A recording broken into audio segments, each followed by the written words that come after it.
Jemaat HKBP Deltamas yang dikasihi Tuhan, selamat pagi dan horas. Memulai hari ini dengan semua aktivitas yang sudah kita rencanakan, sejenak kita rehat untuk menyegarkan iman kita dengan mendengarkan firman Tuhan. Oleh karena itu, marilah kita berdoa. Terima kasih Tuhan atas penyertaan, perlindungan dan berkat-Mu kepada kami sepanjang minggu ini. Dan di pagi ini kami mau mendengarkan firman-Mu. Bukalah hati dan pikiran kami untuk memahaminya seturut kehendak-Mu. Di dalam Yesus Kristus kami berdoa dan mengucap syukur. Amin. Firman Tuhan pada hari ini diambil dari 1 Korintus 1 ayat 24 yang akan dibacakan dari seorang anak remaja kita. Dipersilakan. Nats Renungan Harian, Rabu 26 November 2025 diambil dari 1 Korintus 1 ayat 24. Dalam bahasa Indonesia dikatakan, tetapi untuk mereka yang dipanggil baik orang Yahudi maupun orang bukan Yahudi, Kristus adalah kekuatan Allah dan hikmat Allah. Dalam bahasa Batak Tidok, alai di akana tarjui, dang nang Yahudi nang gurik gabe hagogon ni debata, dohot habisuhon ni debata do Kristusi. Amin.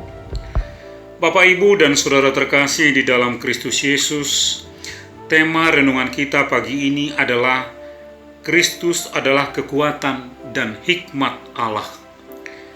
Di zaman sekarang ini, kita hidup dalam dunia yang sangat mengagungkan kepintaran, prestasi, pengaruh, dan kekuatan.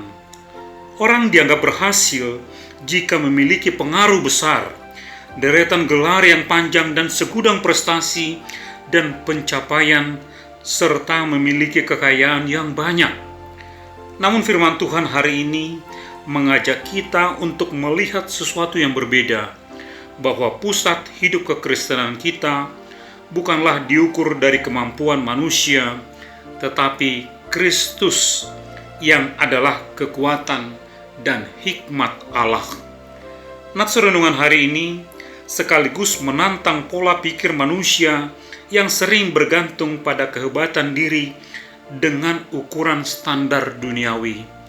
Rasul Paulus ingin mengingatkan gereja bahwa dalam Kristus kita menemukan semua yang kita butuhkan untuk hidup yang lebih bermakna dan berkemenangan. Bapak, Ibu, dan Saudara terkasih di dalam Kristus Yesus, untuk memahami nats renungan hari ini, kita perlu melihat keadaan jemaat Korintus pada masa Rasul Paulus. Kota Korintus adalah kota besar dan pusat perdagangan internasional. Kota ini terkenal akan kekayaan, kompetisi intelektual dengan gaya hidup hedonis, dan memiliki keberagaman budaya antara Yahudi dan Yunani. Mereka sangat menghargai hikmat filsafat Yunani, keahlian berbicara, dan status sosial tinggi. Nah, apa yang terjadi dalam jemaat Korintus? Mereka terpecah karena mulai mengagungkan pendeta tertentu. Aku dari golongan Paulus, aku dari Apolos, aku dari Kefas. Mereka mengukur pelayanan Tuhan dari gaya, kemampuan berbicara, atau pengetahuan. Dan Rasul Paulus menegur mereka dengan mengatakan bahwa inti iman bukanlah manusia, tetapi salib Kristus. Bagaimana reaksi mereka terhadap salib? Bagi orang Yahudi, salib adalah batu sandungan. Mereka menginginkan tanda ajaib, bukan Mesias yang menderita. Dan bagi orang Yunani, salib adalah kebodohan. Mereka lebih menghargai logika dan retorika, bukan Allah yang mati di kayu salib. Di tengah dua pola pikir ini, Rasul Paulus menyatakan kebenaran bahwa mereka yang terpanggil, Kristus adalah kekuatan Allah dan hikmat Allah. Dan itulah nats renungan kita hari ini.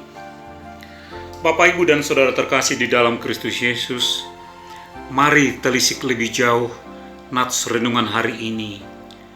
Ada 3 bagian. Bagian yang pertama dikatakan untuk mereka yang dipanggil. Siapakah mereka yang dimaksud? Ini merujuk kepada orang-orang yang hatinya disentuh oleh Roh Kudus, sehingga dimampukan untuk mengerti Injil. Karena Injil hanya dapat dimengerti dengan baik oleh mereka yang bersedia membuka hati. Sudahkah kita membuka hati dan meminta Roh Kudus untuk menuntun kita dalam memahami firman Tuhan? Bagian yang kedua, Kristus adalah kekuatan Allah. Salib memang tampak lemah di mata dunia, namun justru melalui penderitaan Kristus, pengorbanan dan kebangkitannya, Allah menunjukkan kuasa terbesarnya untuk menyelamatkan manusia dari jeratan kuasa dosa dan kematian dengan menghancurkan dan mengalahkan maut. Inilah kuasa kasih Allah yang menyelamatkan kita. Dan bagian yang ketiga, Kristus adalah hikmat Allah. Bagi filsuf Yunani, hikmat adalah pemikiran yang logis dan tinggi. Namun Allah menunjukkan cara yang berbeda di mana hikmat Allah dinyatakan melalui rencana keselamatan yang tampak bodoh bagi dunia. Dan kematian Yesus disalib adalah hikmat tersembunyi yang kemudian dinyatakan bahwa inilah rencana Allah yang sempurna untuk menebus manusia dari dosa dan kematian yang kekal menuju hidup yang kekal. Bapak, Ibu, dan Saudara terkasih di dalam Kristus Yesus, lantas apa yang menjadi refleksi dari nats renungan hari ini bagi kita? Di sini saya mencatat ada 4 poin. Yang pertama, dunia terus mencari kekuatan. Saat ini, kekuatan identik dengan kendali, jabatan, kekayaan, informasi dan pengaruh media, serta kemampuan teknologi. Namun banyak dari hal itu membuat manusia merasa kuat, tetapi sebenarnya rapuh.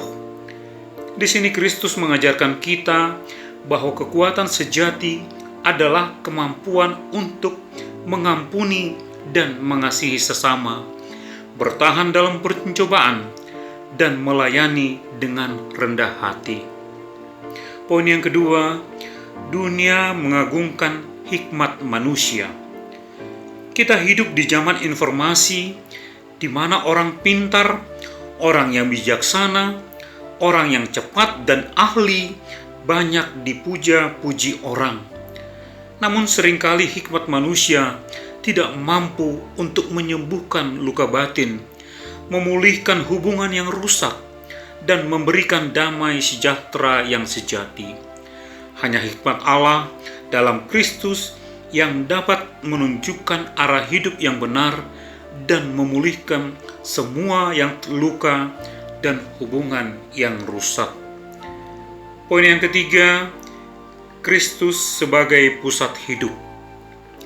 Renungan hari ini mengajak kita untuk kembali menempatkan Kristus sebagai pusat iman, pusat keputusan, pusat motivasi, dan pusat pelayanan.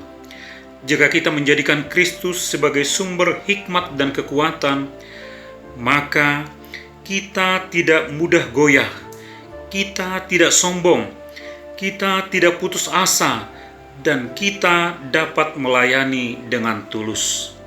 Dan poin yang keempat, gereja dipanggil untuk menampilkan hikmat salib. Gereja bukan dipanggil untuk tampak hebat, modern, atau populer. Gereja dipanggil untuk menampilkan kasih, pengorbanan, rekonsiliasi, dan pelayanan. Itulah hikmat dan kekuatan Allah yang sebenarnya. Bapak, Ibu, dan Saudara terkasih di dalam Kristus Yesus, sebagai penutup, renungan hari ini mengingatkan kita bahwa Kristus bukan hanya guru moral atau teladan yang baik, tetapi sumber kekuatan dan hikmat bagi setiap orang percaya. Dunia mungkin menyebut salib sebagai kebodohan, tetapi bagi kita, itu adalah bukti kasih Allah yang paling besar. Kiranya kita terus hidup dalam kesadaran bahwa kekuatan kita bukan dari diri sendiri, tetapi dari Kristus. Bahwa hikmat kita bukan dari kepintaran kita, tetapi dari Roh Kudus.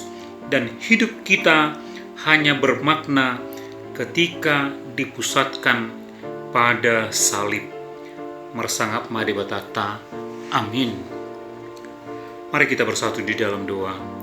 Terima kasih Tuhan untuk firman-Mu hari ini yang mengingatkan kami untuk bersandar sepenuhnya pada kekuatan dan hikmat Allah di dalam Yesus Kristus. Dengan kekuatan dan hikmat Allah, kami dimampukan untuk melawan dan membentengi diri dari pengaruh dunia yang senantiasa berupaya menjauhkan kami dari kasih Allah yang sempurna. Saat ini kami berdoa untuk anak-anak kami. Berkatilah mereka di semua aktivitas mereka. Curahkan hikmat-Mu sehingga mereka menjadi anak-anak terang yang hormat kepada orang tua dan berkenan di hadapan-Mu. Apapun yang menjadi cita-cita mereka, biarlah mereka selalu mengandalkan dan bersandar kepada-Mu. Berdoa untuk para orang tua yang berjuang membesarkan dan menyekolahkan anak-anaknya. Curahkan berkat-Mu melalui pekerjaan dan usaha mereka. Juga bagi jemaat yang sudah pensiun dan menikmati kebersamaan dengan keluarga besar, kiranya Tuhan berikan kesehatan dan sukacita bagi mereka. Juga untuk setiap jemaat yang merindukan kehadiran anak di tengah keluarga, Tuhan berkenanlah untuk setiap doa-doa dan permohonan mereka. Berikanlah apa yang menjadi kerinduan besar mereka. Bagi anak-anak kami yang sudah waktunya berkeluarga, tunjukkanlah jalan dan berikanlah jodohnya, sebagaimana Engkau bersabda bahwa tidak baik manusia itu seorang diri dan akan memberikan penolong yang sepadan baginya. Berdoa untuk keluarga besar Opu Jessica Sitorus Buru Sidabutar yang berduka karena kepergian inang Opu Jessica Buru. Kiranya Tuhan yang memberikan kekuatan dan penghiburan yang daripada Allah.